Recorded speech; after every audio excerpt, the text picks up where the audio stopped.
Well, Sharon, here we are in the middle of the 100 deadliest days between Memorial Day and Labor Day. It's summertime, right? Kids have a lot more free time and they can get into those dangerous behaviors behind the wheel. If you were with us at 6 o'clock, we talked about the street racing and doing donuts and that kind of thing and how dangerous that can be. And then at 7 o'clock, we talked about distracted driving. Yes, teens being on their cell phones behind the wheel. But right now, we're going to dive into another issue, and that is underage drinking behind the wheel. So let's go ahead and welcome in the traffic safety liaison from the Harris County Sheriff's Office. Tess Rowland joins us again this morning. Good morning. Good morning. I understand later this morning here in this very parking lot, we're going to hear from a woman who tragically lost her son in an accident up in Willis a couple of years ago. Can you tell us about that and what her message might be for us today?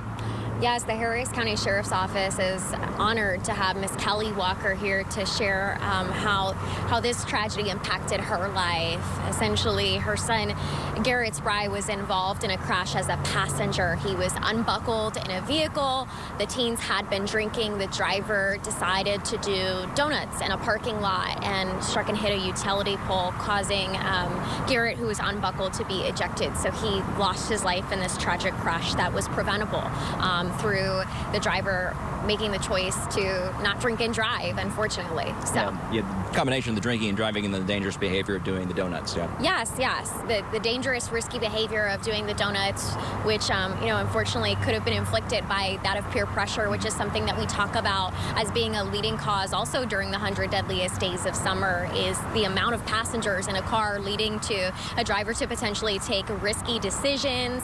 Of course, underage drinking, working to prevent that as well, and then buckling your seatbelt. That simple action can reduce the risk of serious injury by up to 50%. So we really want to encourage parents, and I know that Kelly is going to harp on this, to understand what your teens are doing, to have these conversations with them, that making the choice to drive is a responsibility and it's a privilege, not a right. So it needs to be done with care because it can happen to you. I think that's the biggest thing that she's going to talk about, is that so many people think that this cannot happen to them, and that's certainly not the case. Yeah, we'll look forward to hearing from Kelly a little bit later this morning, and we'll have some sound from her. She'll actually get to hear from her tomorrow morning. Tess, thank you so much for being with us this morning. And yeah, the stats are staggering. More than 7,000 deaths and teen-related accidents between Memorial Day and Labor Day over the last 10 years. It's something parents really need to keep in mind, and like Tess was saying, hit it home to your kids that you got to be safe behind the wheel, avoid the distractions, avoid the dangerous behavior, and